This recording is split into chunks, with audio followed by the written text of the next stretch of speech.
සිදුවන්නේ? වරදක් කරලා තියෙනවා නම් ඉතින් අත්අඩංගුවට ප්‍රශ්නයක් නැහැ. මං විහාරාධිපති සහ භාරකාර මිහින්තල රජමහා විහාරස්ථානයේ අතිගරු මහානායක මාහිමිපාණන් වහන්සේ පල්වත් මහා විහාර පාර්ශ්වයේ උත්තරීතර ඒ සංඝ සභාවෙන් මහානායක මාහිමිපාණන් වහන්සේ අනුමැතියෙන් මම පත් කරලා තියෙනවා. බෞද්ධ කටයුතු පිළි අරගෙන තියෙනවා. ඉතින් මම මේ වැඩ කටයුතු කරගෙන යනවා. විහාරාධිපතිට සහ භාරකාර කියන ඒ තනතුරට 1931 විහාර දෙවලම් පනතත් එක්ක අතර ඒකවගන්ති යටතේ චංචල නිශ්චල දේපළවල අයිතිය සම්පූර්ණම විහාරස්ථානයේ සතු කරලා නිරවුල් කරන්න ඕන. ඒක තමයි ඒක වෙනම චක්‍රලේඛයක් තියෙනවා. සුද්ධෝ ගහපු එකක්. මේ ලංකාණ්ඩුවේ මේ අපේ රජයේ අපේ හිටපු මේ කවුරුවත් නෙවෙයි නිදහසෙන් පස්සේවත් ඉස්සරහ නිදහසට පෙර 1800 1931 විහාරදම් පනතෙන් අපිට ලැබිලා තියෙන ඒ බලතල ප්‍රකාරව අනුව අපි වගන්ති ටිකට අනුව විහාර දේවල් පනතේ හතර එක වගන්ති යටතේ මැනේජ්මන්ට් එක පාලනය කියන එක කරන්න ඕනේ. යම් ඉඩමක කඩමක විහාරාධිපති හාමුදුරුවෝ අපවත් වුණාට පස්සේ ඒ ඉඩමේ ඒ ඔප්පුව නැවත වර්තමාන විහාරාධිපති මම නැති වුණාට පස්සේ ඊළඟ එන විහාරාධිපති ඒවා නිරවුල් කරන්න ඕන. ඒ නමින් තියෙන ටෙලිෆෝන් නම් දැන් දුරකථනයක් තියෙනවා නම් මගේ නමට ඒ ලෑන්ඩ්ලයින් එකක්. ඒ ලයින් එක මේ මම මැරුණට පස්සේ ඒක දීලා මරණ සාධක ඉදිරිපත් කළා. ආපහු ඊළඟ වර්තමාන එන විහාරාධිපති හාමුදුරුවෝ පත් කර ඒක ඒවා තමයි අයිති. මේවා නෛතික දේවල්. ඒ වගේ මේ 1900 ගණන් වල 12 විතර තිබිච්ච මේ අපේ හාමුදුරු කෙනෙක් හිටියා ඉඳලා තියෙනවා මේ පයින්ඩිකුල මේ ධම්මාරාම කියලා. හාමුදුරුවන්ගේ නමින් තියෙන ඉඩමක්. ඊට පස්සේ මහේන්දෝත්සව දානවර්ධන සමිතිය කියලා සමිතියකට බාර දීලා තියෙන ගිහි බාරකරන් 3 දෙනෙකුට. ඊට පස්සේදී ඒ 3 දෙනා ඒ මිහිඳු පොසොන් උත්සව වෙනුවෙන්ම තමයි ඒක ඒ ශාලාව ඉඩම තිබිලා තියෙන්නේ. ඉතින් මෙච්චර කාලේ විහාරාධිපතිවරු 7-8 දෙනෙක් ඉඳලා වැඩේ ඉඳලා තියෙනවා. ඉතින් කවුරුත් ඒවට අයිතිවාසිකම් කියලාත් නැහැ. එහෙම කෙනෙකුත් නැහැ. මම හිතන්නේ නම් තියෙන කට්ටිය අපි දන්නෙත් නැහැ. සහ රාජ්‍ය පරිපාලනය ප්‍රාදේශීය ලේකම් කාර්යාලය සහ අනුරාධපුර කච්චේරිය ඒ සම්බන්ධයෙන් සියලුම ලිපි ලේඛන මං ගාව කිසිම දෙයක් නැහැ. සියලුම ලිපි ලේඛන තියෙන්නේ ඒකේ. මොකද ඒවා එදා ඉඳලා ආපුවා විශේෂ මහින්ද රාජපක්ෂ මහත්තයා කාලේ කම්කරු ඇමති කාලේ වෘත්තීය පුහුණු මධ්‍යස්ථානෙත් ඒකේ තමයි දාලා තිබ්බේ. හැබැයි මම නෙවෙයි තුරු විහාරාධිපති නාමල් රතනසාර ආමතුරු. ඊට පස්සේ ඕක පවරා ගන්න කියලා හිටපු මහ ඇමතිවරයෙක් ලියුමක් ගහනවා. ඒ ගැහුවට පස්සේ හිටපු හාමුදුරුවෝ මේ ඔය පයින්ඩිකුළුමේ ධම්මාර හාමුදුරුවන් කී ලියුම ඉදිරිපත් කරනවා. ඊට පස්සේ වෘත්තීය පුහුණුවේ කයින් කරලා දැන් ඔය පොලිසිය ගාව දාලා තියෙන්නේ ඒ හින්දා. ඉතින් ඒවට අපිට ප්‍රශ්නයක් නැහැ. මේවා මේ පෞද්ගලික පරමාර්ථ ඉෂ්ට කරගන්නට අපි හොරු කියලා කියන්න අපි සල්ලි ගත්තා කියන්න අපි සල්ලි ගත්ත තැනකුත් නැහැ. ඇත්තටම දැන් ඔය මේ මිහින්තලේ ඔය කනිෂ්ඨ විද්‍යාලය ගාව තියෙන බස් ස්ටෑන්ඩ් එකයි සංස්කෘතික මධ්‍යස්ථානය කියලා එකක් තියෙනවා. අක්කර 5ක විතර ඉඩමක්. ඒ කාලේ අපේ අපවත් විවදාල රතනජෝති නායක මහින්පාණන් වහන්සේ කාලේ ප්‍රේමදාස අගමැතිතුමාගේ කාලේ ඒවා රජයට පවරගෙන තියෙනවා. ඒ පවරගෙන මම හිතන්නේ ලක්ෂ ගාණක් මම දන්නේ නැහැ ගාණ. මුදලක් මේ මහාභාරකාර දෙපාර්තමේන්තුවේ අදටත් තියෙනවා. ඒකේ පොලිය අපිට ලබා දෙනවා. හැබැයි මමත් ගත්තේ නැහැ අවුරුදු ගාණකින් මම පොලිය බලන්න ගියේ නැහැ. ඒ ටික ওই පොසොන් කාලේට තමයි අපි ගන්නෙ. නමුත් මේ පාර ගන්න වෙයි සමහරලාට. මම ඒක ගත්තේ නැහැ. ඉතින් මේකෙත් ඔක්කොම රටේ ජනාධිපතිවරු, අගමැතිවරු, ඒ ඇමතිවරු එකතු වෙලා සාකච්ඡා කරපු ඔක්කොම ලිපි ලේඛන ඒ වාර්තාවන් තියෙනවා. ඉතින් පොඩි දෙයක් අල්ලගෙන කොනක් අල්ලගෙන මේකේ අගක් මුලක් දන්නේ නැතුව වැඩ කරලා තියෙනවා. ඉතින් ඒ හින්දා අපේ පොලිස් දේශපාලන පරිගැනීමක් හරි පොලිසියේ මහත්තුරුත් මේ හරි අවධානයෙන් වැඩ නැත්නම් අවසානයේ විශ්‍රාමයවත් නැති වෙනවා. නීතිය ක්‍රියාත්මක කරනවා. ඒක තමයි දැන් මම දැක්කා ඊයේ අපේ බුද්ධ්‍යංශේ ප්‍රධානියා හිටපු එක්කෙනා සලේ මැතිතුමා අත්අඩංගුවට ගත්තා. ඊට පස්සේ අධිකරණයට ගිහිල්ලා ගරු මහේස්ත්‍රාත්තුමා අහනකොට CID එකට කට උතර නැහැ. ඉතින් දේශපාලන න්‍යාය පත්‍ර මේ ක්‍රියාත්මක කරන්නේ නැතුව නීති ක්‍රියාත්මක කරන්න හොඳයි. මේක නරක පූර්වාදර්ශ හැම වෙලාවෙම තියෙන්නේ. ඒ කට්ටිය හොඳ නැහැ මේ කට්ටිය හොඳයි කියලා න්යාය. ඉතින් මට නම් හිතෙන්නේ ඒ කට්ටිය ඔක්කොටම වඩා මේ කට්ටිය නීතිය හොඳටම නමලා තියෙන බවක් සහ පෞද්ගලික පරමාර්ථ ඉෂ්ට කරගන්න නීතිය යොදා ගන්න බවක් තමයි අපිට පේන්නේ. දැන් ගරු අධිකරණයට ගියාට පස්සේ තව වර්ධිකාරයෙකුත් නැහැ, කරුණු වාර්තා කරලත් නැහැ. මොන පදනමකින්ද අරන් තියෙන කියන එකත් රටේ ජනතාව දන්නෙත් නැහැ. සමහරට විනිසුරුතුමල්ලා දන්නෙත් නැහැ. ඒ හින්දා අපේ විශේෂයෙන්ම ආරක්ෂක අංශ ඉන්න නිලධාරි මහත්තුරු විශේෂයෙන් මහජන සාමය ආරක්ෂා කරන්න ඉන්නේ ඇමතිවරු හිටියත් ලේකම්වරු හිටියත් ඉන්න නිලධාරියාගේ උඩින් තමයි යන්නේ. ඒ හින්දා ත්‍රිකුණාමලේ බුදු පිළිමේ යන්න ගිහිල්ලා SSP ඇවිල්ලා අරන් ගියාට පස්සේ දැන් ඒක FR එක අයින් කරගන්නලු හාමුදුරන්ට කියනවා. ඉතින් මේ වගේ ප්‍රශ්න ගණනාවක් තියෙනවා. එහෙනම් අපිත් අතාරින්න අපිට තියෙන්නේ අපිට තියෙන්නේ අධිකරණෙ පිට. අපි අධිකරණෙට යනවා. අපි දන්නවා සාධාරණ ඉෂ්ට වෙනවා කියලා. ඒක කාටවත් වළක්වන්න බෑ. එහෙනම් අධිකරණයට අත ගහලා මේ සාමාන්‍ය මට්ටමින් යම් යම් දේවල් කරාට ඒ ගරු අධිකරණයේ විනිසුරුතුමල්ලා මේක ඉතිහාසගත වෙන නඩු නිමිති රෙකෝඩ් වෙන ඒවා. ඒ හින්දා නිලධාරීන්ගේ උඩින් අවසානයේ යයි. ඒ හින්දා පරිස්සමට වැඩ කරා නම් හරි අපිට අපි වැරදි කරලා තියෙනවා නම් අත්තන උන කිසි ප්‍රශ්නයක් නැහැ.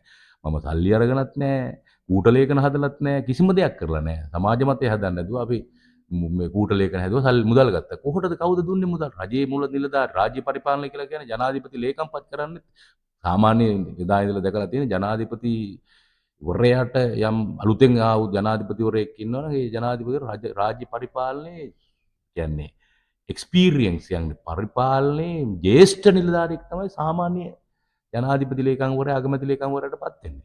මම දන්නේ වර්තමානයේ මේ නමුත් ඒ වගේ මෝඩ රැලක් නෙවෙයි රාජ්‍ය පරිපාලනයක ඉන්නේ දැන්. හැබැයි වර්තමානයේ මම දන්නේ නැහැ රාජ්‍ය පරිපාලන ඇමතිවරයා දැන් මම කියන පුත්තලම් දිස්ත්‍රික්ක නියෝජනය එතුමා මහාචාර්ය කෙනෙක්. එතුමත් මේ උපවැදි වෙච්ච මිනිස්සෙක්. පැවිදි වෙලා සිවුරෙන් කාලා බීලා මේ ඉගෙනගෙන අවසානයේ විශ්වවිද්‍යාලය කියලා මහාචාර්ය වුණාට මේ වෙසක් පොයවත් හරියට ගැසට් කරගන්න බැරුණානේ යට ඈ මහා හිමිවරුන් මේ කියනකම් ඉතින් ඒ හින්දා මේ උපවැදි වෙච්ච කී දෙනෙක් ඉන්නවද සිවුරේට මුවා වෙලා කී දෙනෙක් ආරක්ෂා වුණාද කියන එක විතරක් ආණ්ඩුව හොඳට තේරුම් බේරුම් ගන්න මොකද මේ බලය කියන එක හැමදාම මේව රෙන්ට් එකට తాවකාලිකව බදු දීලා තියෙන්නේ. එහෙනම් බද්ද අහෝසි කරන්න පුළුවන් ඕන වෙලාවක රටේ ජනතාවට අපි නීතිඥ මාතෘ හරහා ඔය අපි බදු කැන්සල් කරන්නේ බද්ද අහෝසි කිවිසුම් පත්‍ර. ඒ වගේ බදු මේ ඒ දීලා තියෙන අවුරුදු 5 බද්ද කැන්සල් කරගන්න හදන්න එපා. මොකද එහෙම දැන් කට්ටියකට ඇවිල්ලා තියෙනවා. ඔව් දැන් මට කියන්න තියෙන්නේ මේ මන් දන්නේ ඇත්තටම මේ මොනවද මේ කියන්නේ කියලා. රටේ පාලකයෙක් හැටියට වගකීමක් දරන පුරවැසියෝ හැටියට ආණ්ඩුව කරවන ඇත්තෝ හැටියට මේ අය මට තේරෙන්නේ මේ මොනවද මේ කියන්නේ මට තේරෙන්නේ මට හිතෙන හැටියට මේ අර බොරු කියලා පච දොඩලා බොරු පොරොන්දු දීලා එහෙම කතා කරලා සාමාන්‍ය ඒ වගේ රිටර්න් එක හම්බ වෙනවා කරපු කියපු අයට තමයි කියන්නේ කරන යම් කරත්තය අදින ගුණාට බර දැනෙන්නේ කරත්තේ බඩු දැම්මහමනේ ඒ මොන වී හරි හාල් හරි බරක් දැම්මහම ඊට පස්සේ රෝදේ කැරකෙනවා පව චක්කං වහතෝ පදං රෝදේ කැරකෙනකොට ඉතින් මේ ඒ බර උහුලා ගන්න බැරුව ඒ හර පද්ධතිය දන්නේ නැතුව තමයි ජක්මක් කියලානේ මේ ගොන්නු දෙන්න එලවන්නේ මේ එවිටෙන් දක්කන්නේ. එතකොට ජක්මක් කියන්න කවුරුවත් නැහැ මේකේ. මේ උපදේශයක් දෙන්න උපදේශයක් ගන්න උද්දච්ච විදිහට කටයුතු කරන එක තමයි සියල්ල දත් විදිහට තමයි කරන බුදුරජාණන් වහන්සේවත් අනිකුත් නායකුන් වහන්සේලාත් කවදාකවත් එහෙම නැහැ කියන ආනන්ද හාමුදුරුවෝ කියන දේත් පිළිගත්තා මේ අපේ බුදුරජාණන් රාහුල හාමුදුරුවෝ කියපු දේත් පිළිගත්තා. ඉතින් ඒ හින්දා මෙහෙම පිළිපදින්න නැති එකත් එක්ක මේ විනාශයට මුලක් වෙලා කියලා තමයි මට දැකින්නේ. මෙයාලා සිස්ටම් චේන්ජ් එකට ආපු එක ලොකු දෙයක්. දැන් එයාලා ජනාධිපතිවරයා මේ උතුරට ගිහිල්ලා කියනවා මේ අනුරාධපුරෙන් එහාට එන්න බෑ වෛරය. එයාලගේ හිතේ තියෙන දේ තමයි එයාලා කියන්නේ. අපේ නෙවෙයි ඈ. අපේ නෙවෙයි ඈ. අපි නෙවෙයි එතුමාලගේ තියෙනවා යම් ඇරියස් එකක් මේ වෑර් සෝට් එකක් තියෙනවා. ඒ හින්දා එයාලා ඒ වෛරයක් ගැන කතා කරනවා. අපි ගාව ජාතිවාදී ආගම්වාදී කිසි දෙයක් නෑ අපේ රටේ වැසියෝ අපි ඈ. ඒ හින්දා මේ ජනාධිපතිවරයා එහෙම ප්‍රකාශ කරනවා. යාලා සිස්ටම් චේන්ජ් එකට ඇවිල්ලා ඒක තමයි අලුත් වචන මේවා ශබ්දකෝෂෙට එයි. ඒවා දාගන්න ඊට පස්සේ අපේ වීරෝදාර උත්තම රණවිරුවා. උත්තම මිනිසා. මුළු රටක් වෙනුවෙන් ජීවිත පරිත්‍යාග කරු උත්තම වීරෝදාර සෙම්පතියා සෙනවියා මුර භටයා ඒ අය සොල්දාදුවෝ වුණා. පූජනීය මහ සංගරුවන වනචාරීන් වුණා. වනචාරියා වනචාරී. මම ගිය අවුරුද්දේ ජූනි මාසේ පොසොන් මාසේ 10 වෙනිදා අපේ වර්තමාන ජනාධිපතිතුමාට සන්නසකින් අපේ ඒක සංඝ සභාවෙන් ඒක ඉතිහාසගත වෙනවා මහාවංශයට ඇතුළත් වෙනවා.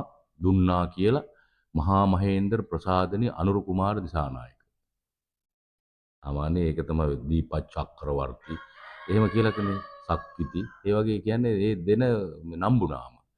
එතකොට අපිට මෑත කාලේදී එතුමාලා ඒ වෙනුවට අපිට උපකාරයක් හැටියට පෙරලා හැබැයි වාචිකව වගකීමක් දරන අමාත්‍යවරයෙක් ඉස්සලම දුන්නා මටම දුන්නා කතා බහක් වුණානේ කාටද කිව්වේ කියලා ඡන්දදායකයෝ කියලා ඒක ඇති ඒවා රෙකෝඩ් කරපුවා. ඒ කියන්නේ අවසානයේ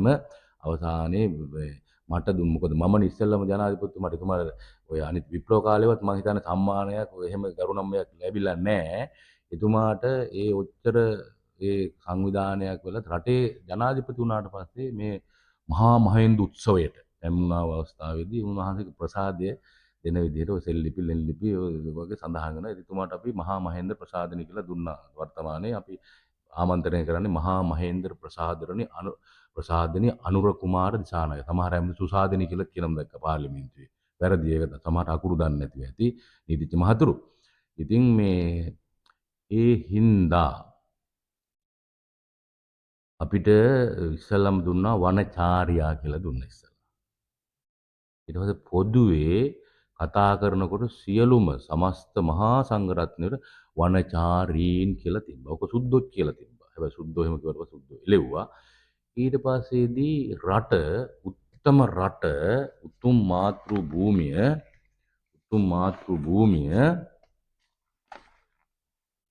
මේ මගේ මාතෘ භූමිය නමස්කාර වේවා.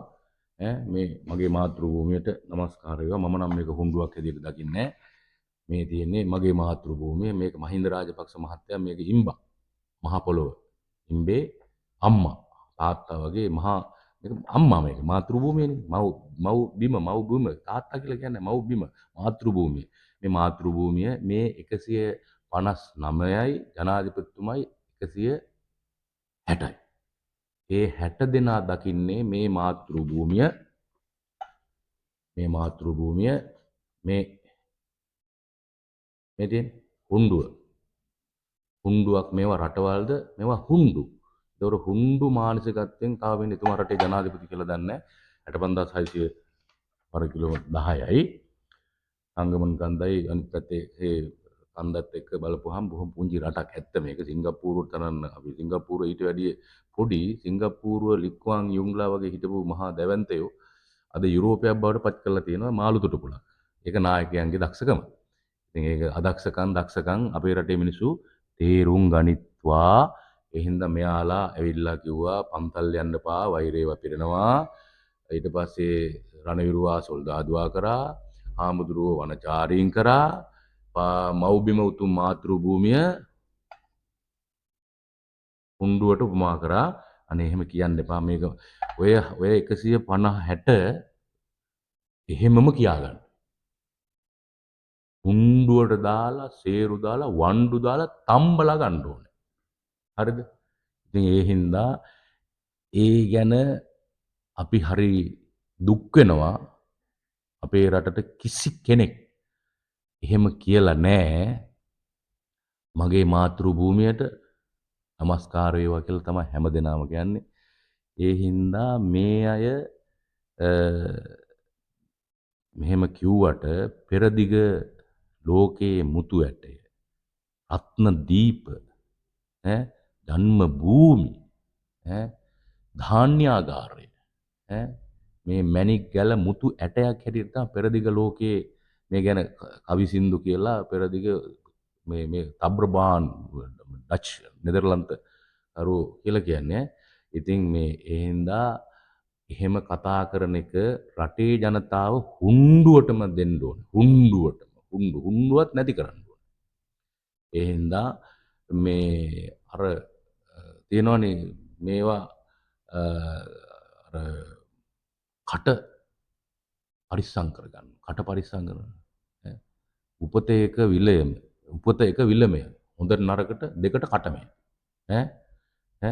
කුඩමසු පිළි ගඳමය. මහනෙල් සුවඳමය. හැබැයි පරිස්සමෙන් රටේ පාලකයෙක් වෙච්චාම වක්කීමක් දරන නැති ඇමතුරු වෙච්චාම දැන් විපක්ෂේ නෙවෙන්නේ ආණ්ඩුවේ දැන් අවුරුද්දක් විතර වෙනවා සියල්ල දත් වගේ දොඩවන්න එපා. විකාර කියවන්න එපා. නන් දොඩවන්න එපා. මේ මාතෘ භූමියට අගෞරව කරන්න එපා. කෙලසන්න එපා.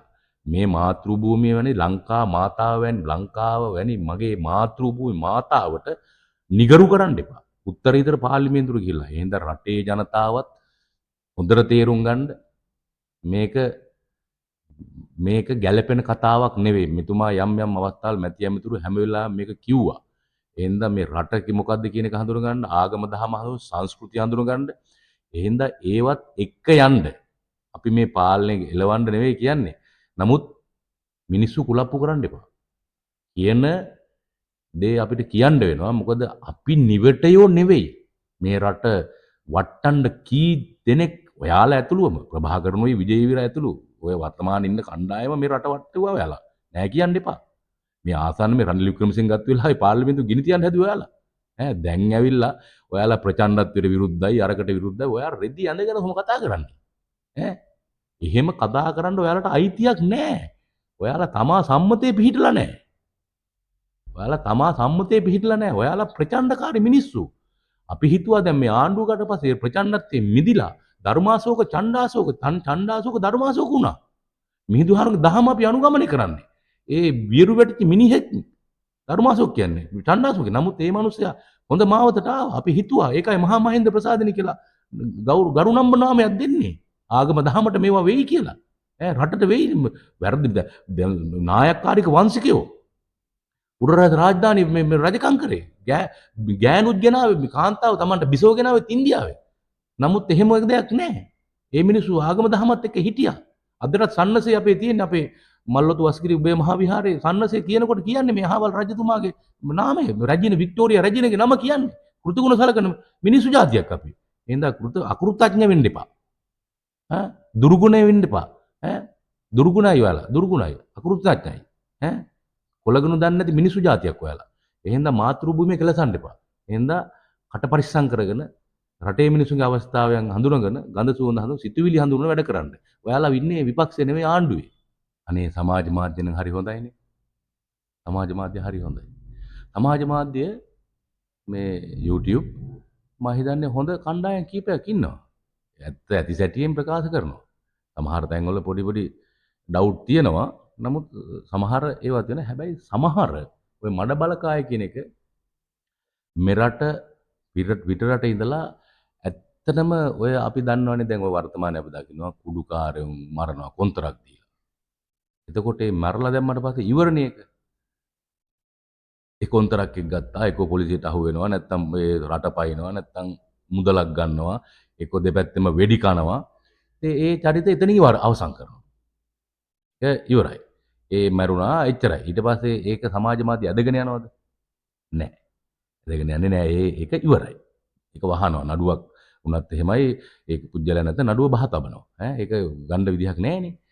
එතකොට දැන් අපි දකිනවා අනේ මේක හොඳට තේරුම් ගන්න ඔය සමහර සමාජ මාධ්‍ය ක්‍රියාකාරුවන් ඉන්නවා.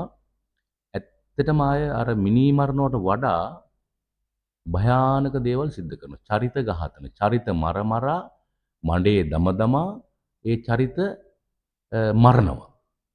එතකොට ඒ චරිත මරමරා මේ අය ජීවත් වෙනවා. මේ කට්ටිය හොඳක් නෙවෙයි කරන්නේ. මේ අයට ඇත්තටම වැඩපොලක් කරගන්න බෑ. එයාලා කතා කරන ස්වභාවය බලන්නකෝ. ශිෂ්ට සම්පන්න භාෂාවක් නැහැ. ඒ හින්දා සමහර ඒවා AI වලින් හදලා දානෙවත් තියෙනවා. ඒ ඉතින් ඒ හින්දා AI එකයි මේකයි සමහර ඒවා හොයාගන්නත් බෑ අද. ඉතින් ඒ හින්දා ඒ අය ඇත්තටම ඒ අය අර ශිෂ්ට විදිහට අශිෂ්ට අශීලාචාර විදිහට මේ අය අර චරිත අරගෙන මෙන්න ඒ චරිතය කියලා හොරා තක්කඩියා විවිධ දේවල් කියලානේ කියන්නේ.